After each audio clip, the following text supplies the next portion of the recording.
20 வருஷத்துக்கு அப்புறமா இப்ப இந்த இடம் கிடைச்சிருக்கு. ஏதாவது சந்தேகம் அதே சொல்லுவேன். இது வந்து படிப்புக்காக கொடுக்கிற நன்கொடையில பண்ண இடம் கிடையாது. இது நீங்க எனக்கு கொடுக்கிற வாய்ப்பு, எனக்கு இருக்கிற வருமானத்து மூலமா பண்ண பில்டிங் தான் இது. பட் நன்கொடையா வர ஒரு காசும் படிப்புக்கு மட்டும், படிப்பு சார்ந்த செலவுகளுக்கு மட்டுமே தான் வந்து அதை பயன்படுத்திட்டு இருக்கோம். இது திரும்பி நான் ஏன் சொல்றேன் அப்படின்னா, 10,000க்கு மேல அப்ளிகேஷன்ஸ் இன்னும் அரசு பள்ளிகள் வந்துட்டு இருக்கு.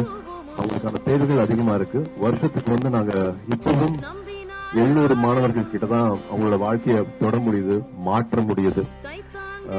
இன்னும் நிறைய அன்பு தேவைப்படுது, இன்னும் நிறைய பேர்த்தோட பிளஸிங்ஸ் தேவைப்படுது. பணம் மட்டும் இல்லாம உங்க எல்லாத்தோட நேரம் தேவைப்படுது. அதனும் இவ்வளவு 20 வருஷமா நடந்துட்டு இருக்கு அப்படின்னா அது முக்கியமான காரணம் வந்து தன்னார்வலர்களால.